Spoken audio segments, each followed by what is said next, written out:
All right. All right. Well, welcome again, everybody. I am Laura Ellie Hudson.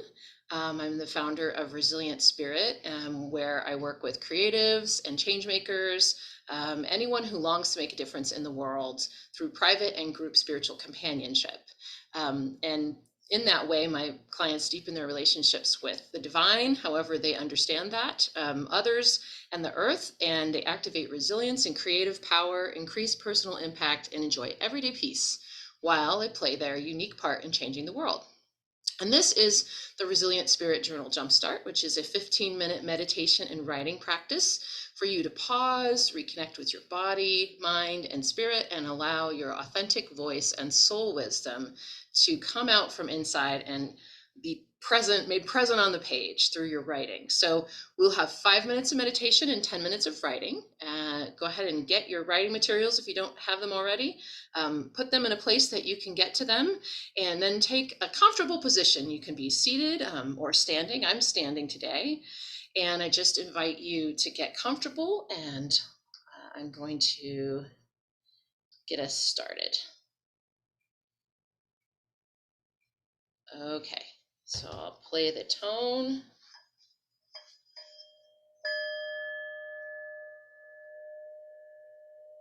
We do that again.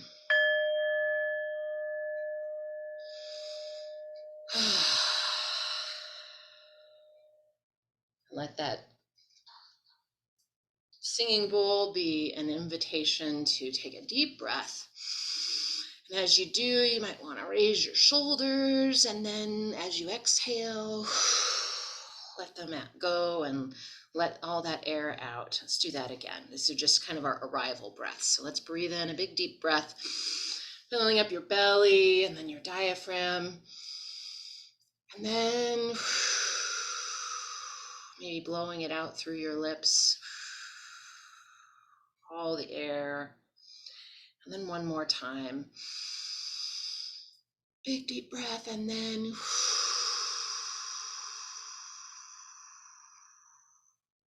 long exhale.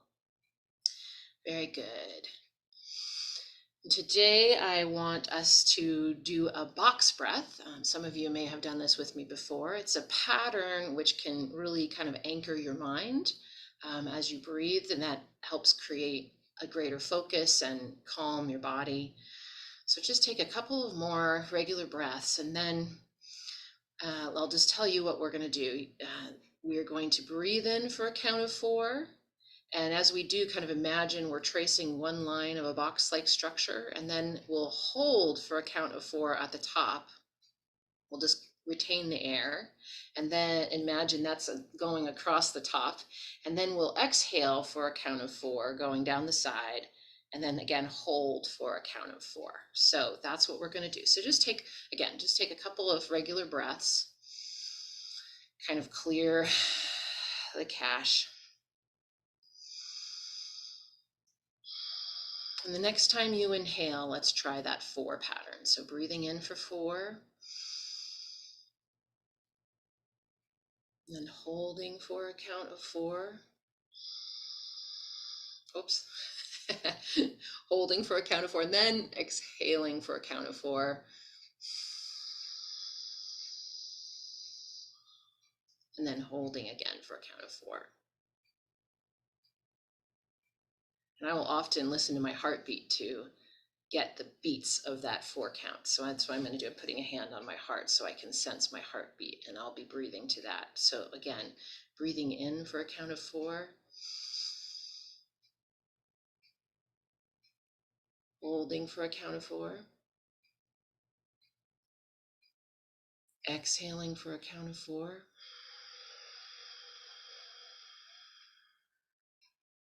Holding for a count of 4. Just keep that going.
So continue this box breath as long as it feels good to you. But if you get stuck somewhere, you can just take a couple of clearing breaths and try it again, or you can just continue to breathe gently and let your exhale and inhale rise naturally, whatever works best for you.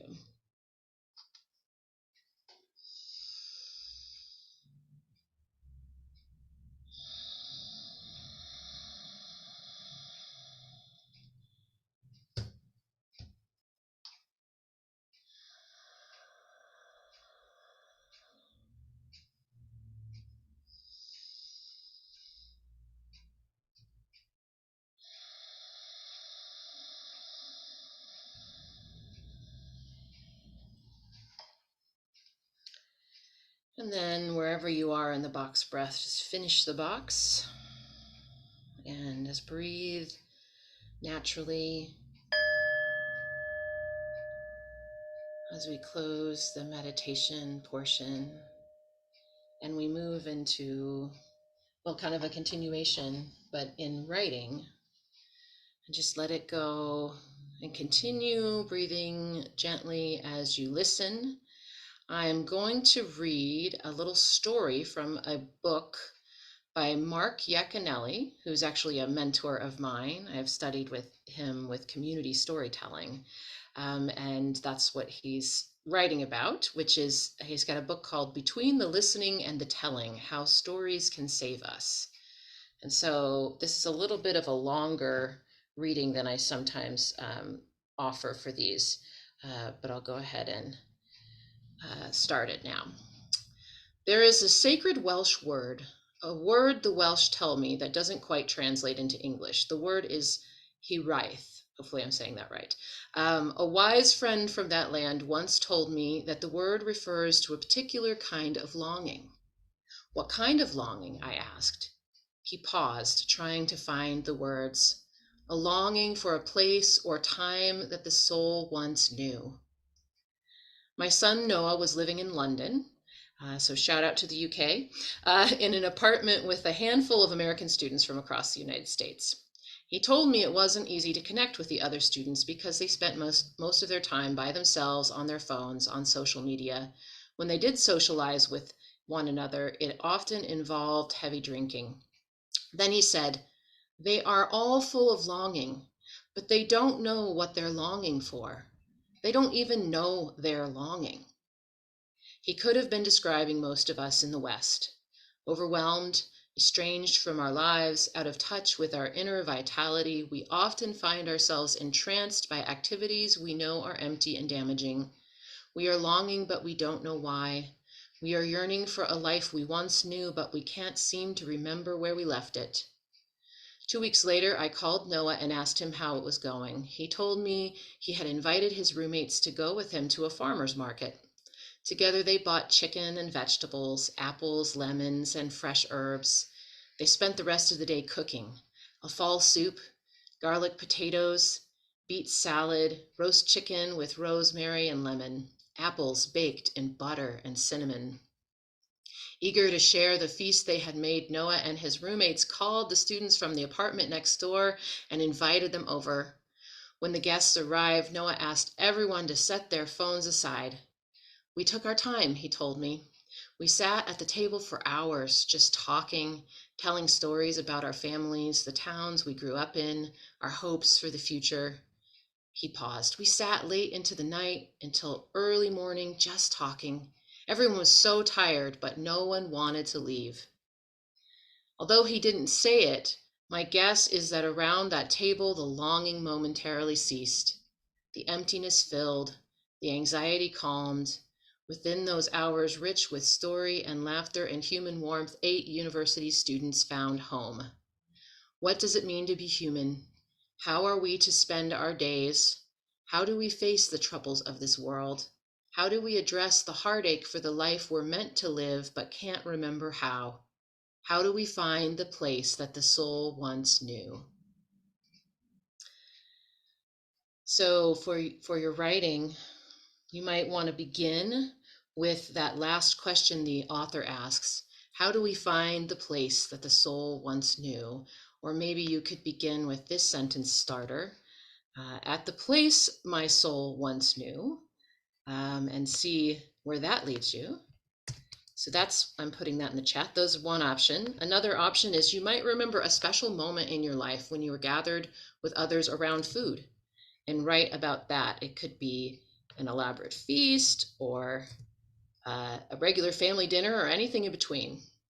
And then here are a few words, if you like to play with the words, that might be fun. And here you go. Apples, longing, candles, estranged, feast, late. Those are some words to use. And all right, go ahead and just allow yourself to keep breathing. And I see one of these is a pretty heavy prompt. The other one's maybe a little lighter, but just allow whatever comes up, anything that comes up, to be expressed on the page. And as actually Mark Yaconelli is the one who gave me, I think he's quoting somebody else, but that idea of first thought, best thought. So whatever the first idea that comes to you, just allow yourself to run with that and let it be an exploration. Yeah.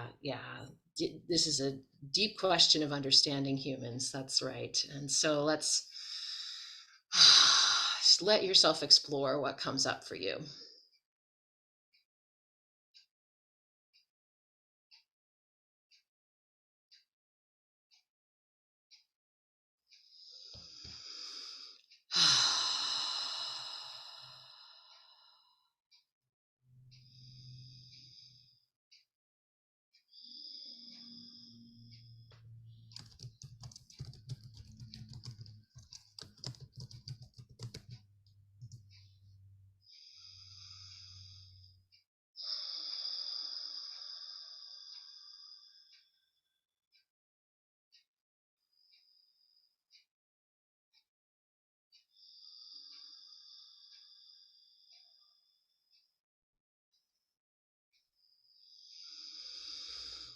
Just letting whatever words emerge, trusting that they are good enough.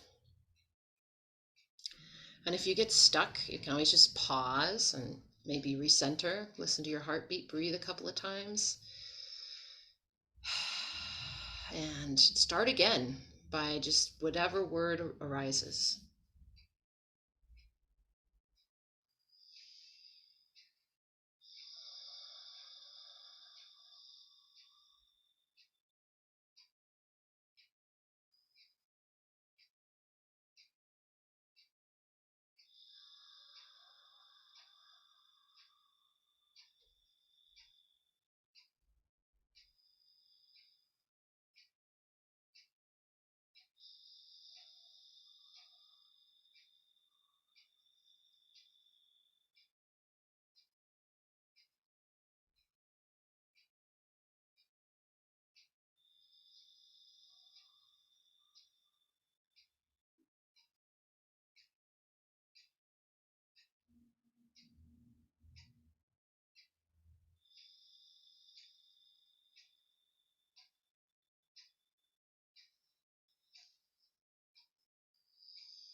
Keep breathing. Just let the words flow.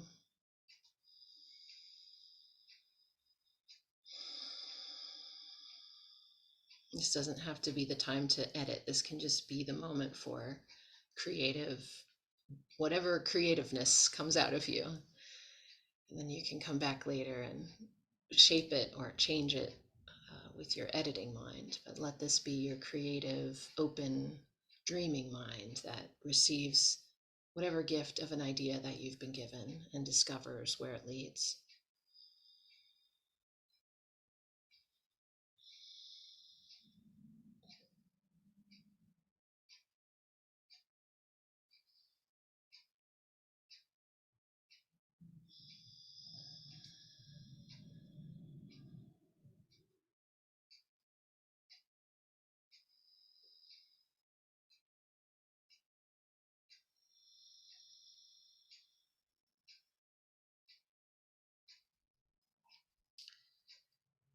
And we'll have just about one more minute. So allow yourself to come to a stopping point for now, knowing that you can come back to it again anytime.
All right. So that concludes this Journal Jumpstart meditation and writing portion. And I thank you for taking the time to be with me and practice. Both your meditation and your writing are part of a spiritual practice of listening, listening and coming to deeper awareness and just allowing the creative spirit to move through you. So may you be well, and I hope that we get to do this again sometime. So thank you again.